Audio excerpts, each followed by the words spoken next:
Hello everyone! Good morning! Here I am again, vlogging about something as always.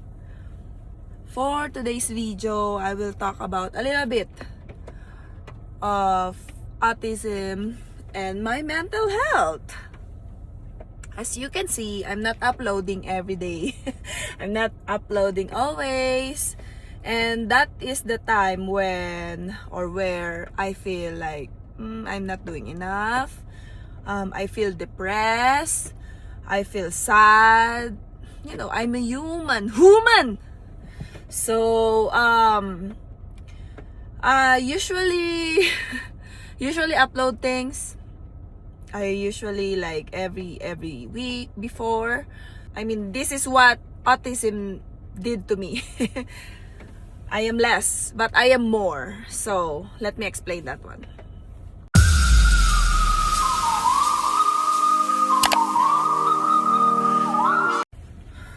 So, every time na mayroon akong mami-meet na parent, tas malalaman nila na yung anak ko autistic, laging nagtatanong, kamusta ka? Are you okay? How's your mental health? Ganon. Do you have supports? Do you have natural supports? Do you have friends? Ganon. At nahihiya ako sabihin, wala akong friends. Like, meron akong friend, pero hindi ko, alam mo yun, hindi ko lagi nakakasama. Marami akong kaibigan, nasa Pinas,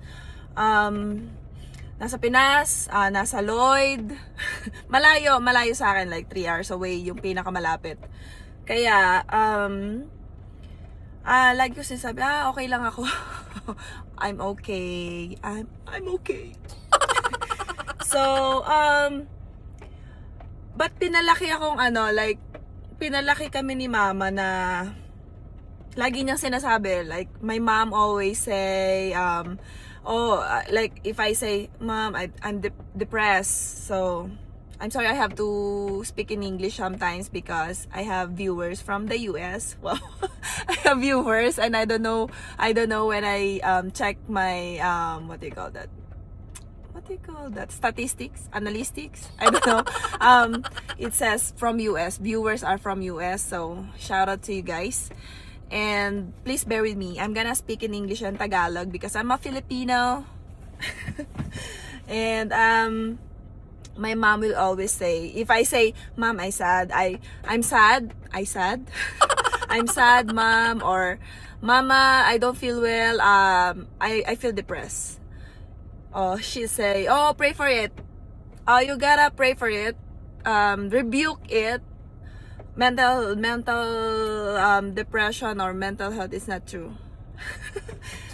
Like, of course, they're like, being what they call that, from the Philippines, so they always, my mom will always say, God will help you. So growing up, although it's kinda like invalidating my feelings, but it helped me to be strong and to be tough, and I think it helped me, though it has it's invalidating, your mom is invalidating your feelings, but it's like it's been now it's set up on my mind that everything can be fixed. Everything, you will feel good if you pray, if you give it to God. And yes, it is. Yes, it is.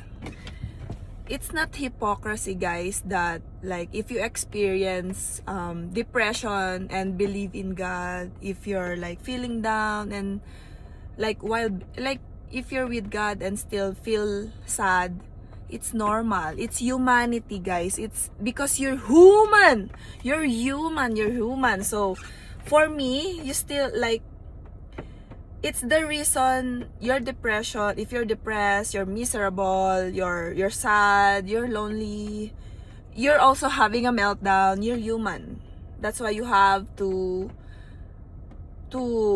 hold tighter to God, Because for me, kung miserable ako, gusto kong maging miserable with God beside me, with the God guidance, with God. Kasi normal yon na malungkot ka, normal lahat, normal. Malungkot ka, pero hindi ibig sabihin nun kailangan mo na magpakamatay. Hindi ibig sabihin nun tapos na yung buhay mo. Hindi ibig sabihin nun end of everything na. Like, kaya mas malungkot ka, mas kumapit ka. Ganon yung setup ng aking brain. So, kung hindi ganon ang setup ng brain nyo, hindi ko kayo mapipilit, pero like, sa tingin ko, my mental health is not well, but it's in very good condition, even if it's not well. Like, I can live with that. Kasi I have God, I have Jesus beside me, and to guide me. Like, I can cry every time I feel sad about my kids, but after that, I'll be strong. Like, you can feel the light again every time na makakarinig ka ng preach from, like, word of God. Every time na imo-motivate ka ni God na wala siyang ibibigay na hindi niya susuportahan. Wala siyang ibibigay na hirap na hindi niya susuportahan yung needs ng hirap na yon. Kunwari, hindi ka niya bibigyan ng seed nang hindi niya bibigay sa'yo yung water. All you have to do is trust. All you have to do is trust. Sorry guys. Sabi ko, hindi na ako iiyak sa video ko eh. Pero, ito yung time na pagka ako lang mag-isa, pagka magsasalita na ako tungkol sa pag-ihirap. Hindi paghihirap sa pera. Oo, paghihirap na rin sa pera. Pero, hindi, all are supported naman. Binibigyan kami ni Lord ng pang-suporta sa everyday. Minsan may sobra pa pang tulong. Kaya parang, okay na kami. Pero yung hirap na sinasabi ko is yung hirap. Everyday sa pagpapalaki sa mga anak namin. Na pag kami lang dalawa. Tapos, nakikita namin yung mga anak namin na ganito, may struggle sila. Every time na ganon, yung nakikita namin, dun kami tinatamaan ng lungkot. Na sana kasi normal yun. Sana kasi di nila na-experience yun kung normal sila.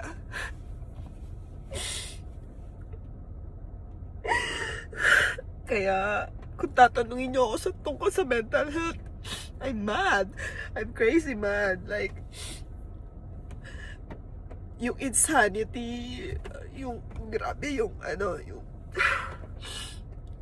gulo ng utak ko. Kaya pagkausap ako ng ibang tao, iba-iba yung nasasabi ko.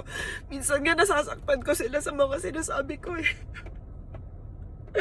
Kasi hindi na ako nag-iisip. Sinasabi ko na lang kung ano yung unang pumasok sa utak ko. Wala nang filter. Minsan syempre para sa sarili ko nakakatawa yun. Minsan ang rude ko magsalita sa totoo lang. Minsan kinakalabit na ako ng kapatid ko, huy. Bibig mo, ganon. Minsan direkta na ako magsalita, wala nang sugarcoat. Wala nang ganon. Wala nang sa sobrang ang dami ng iniisip ng utak mo. Yung mga dapat mong i-filter na kino-cover up mo noon, hindi mo na kino-cover, dinediretso mo na ako. For example, nakita kong pangit yun. Sabi ko, tagoy, pangit naman yan. Basta kung ano yung unang lumabas sa bibig mo, yun na. So,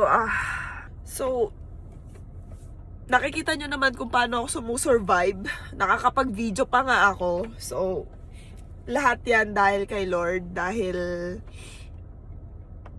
pinapaulanan ko ng word of God yung utak ko kahit masama yung ugali ko. Alam ko naman masama yung ugali ko eh. Minsan hindi talaga maganda yung pagmumura, yung nagre-react ka kagad, di ka nag-iisip. Masama talaga yan lahat. Ang dami mong masasamang bagay. Hindi ako perfect. Pero dahil hindi ka perfect, mas lumapit ka kay Lord. Hindi ka perfect. Hindi mo sinasabi sa mabait ako. Hindi ko sinasabi, hindi ako mabait eh. Hindi rin ako mabuti. So, hindi ka perfect. Kung hindi ka perfect, hindi porket hindi ka perfect, hindi ka na pwedeng pumunta kay Lord, hindi ka na pwedeng lumapit. Kahit ano ka pa, tatanggapin ka ni Lord. Kahit ano pang nararamdaman mo, kahit yung mga lahat ng kasamaan kung nagawa mo na, tinatanggap pa rin tayo ni Lord. So, may karapatan kang lumapit kay Lord pagka yung mental health mo sira-sira na talaga. Siya lang yung magsusustain yan. Siya lang yung sa palagay ko sa palagay ko siya lang yung sa akin to, gumagana to sa akin. So, i-share ko lang sa iba dahil maybe may mga taong like hindi na kaya yung pinagdadaanan nila mag-isa. Kahit nga minsan may kausap ka na pero hindi ka pa rin okay. May kasama ka na hindi ka pa rin okay. Ginagawa mo na lahat, hindi ka pa rin okay. 'Di ba? Kunwari, nalulungkot ka, may ginawa ka para mawala yung lungkot mo, pero 'di ba bumabalik ka pa rin? Mas doon, parang naghihintay pa rin yung lungkot sa'yo. Kasi, minsan kahit anong gawin natin, nandun na siya. Hindi na siya, like, ang gagawin mo na lang, kailangan mo na lang maging okay. I-accept mo yung moment, i-accept mo yung sitwasyon, i-accept mo na talagang ganon. Tapos ipag-pray mo na. Ipag-pray mo na kay Lord na tulungan ka niya, lumipas lahat to. Tulungan ka niya habang malungkot ka pero with style. Like, malungkot ka pero kaya mo, ganon. Hindi mo naman ini-invalidate yung sarili mo dahil lang naniniwala kay Lord. Hindi ganon. Hindi mo rin sinusugarcoat na malungkot ka, na nasisiraan ka na ng bait, or miserable ka na. Hindi ganon yun. Pero with parang pwede kang yung mamasira yung mental health mo pero nasa Diyos ka. Ganon. Pwedeng masira yung utak mo, yung like pwede kang, alam mo yun, napunta ka na ba sa point na parang wala nang pag-asa yung utak mo, na yun na lang nang yun, paulit-ulit na lang, na lungkot na lang lagi yung nararamdaman mo, sakit, ganun, na paulit-ulit until okay ka na. Okay lang pala, lungkot lang to, ganun. Kasi parang immune. Pero kasi with parang iba yung pagka na kay Lord ka. Ako kasi tuwing malungkot ako, lagi kong sinasabi sa utak ko na nakakaya naman kay Lord, di ganyan, like na kay Lord ka pero nalulungkot ka. Pero normal pala yun. Okay lang pala yun na malungkot ka. Kahit malungkot ka, pwede mo pa rin pwede mong maranasan yung joy and yung sadness in one at the same time. Ganon, with the Lord. So, yun. So, kung tatanungin nyo ako tungkol sa mental health, sorry kung ibabrush off ko yun minsan. Kasi, hindi kita matutulungan. Hindi ka matutulungan ng iba. Hindi ka matutulungan kahit ng, ng therapist mo.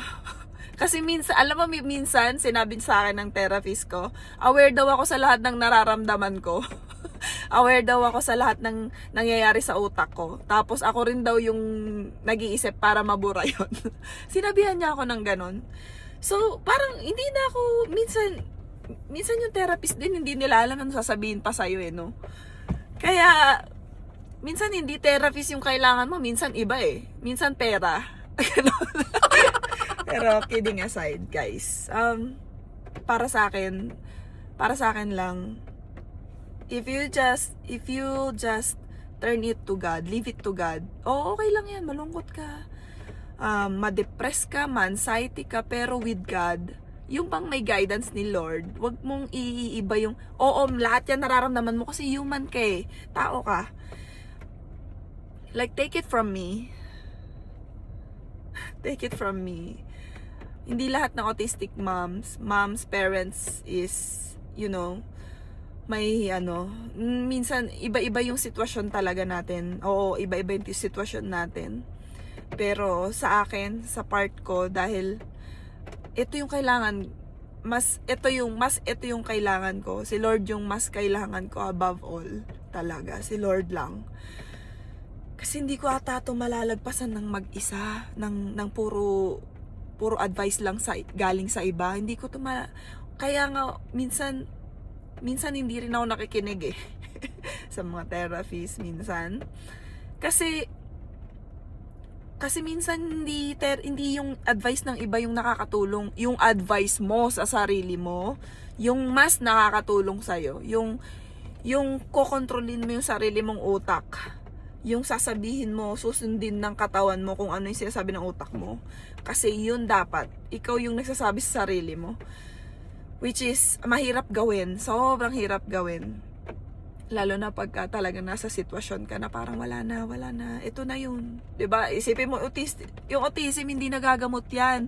Laging sinasabi sa akin, hindi nagagamot yan. Wala nang gamot dyan. Lagi ko nababasa na, forever na to. Okay. E di forever. E di, basta supportan ako ni Lord, 'di ba? Yun lang. So, yun lang, guys. Sinashare ko lang sa inyo.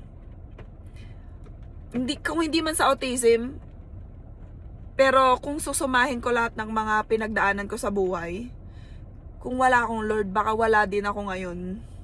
Wala din ako ngayon. Baka napariwara ako kung wala akong Lord. So, thank you guys for watching, and I'm gonna share again next time pagka nag-create or nag-generate ng bagong word yung aking utak. At tapos, maganda yung aking pakiramdam. I-share ko ulit. So, thank you guys for watching. Let me know what you think. But, I don't care. Hindi, joke lang. But, comment naman kayo guys. Kasi, alam nyo ba, dito na lang ako, ano ba yan? Dito na lang ako feeling supported. Sa financial. sa YouTube. Kasi, siya monetized channel yung channel ko. So, thank you guys for watching. Bye!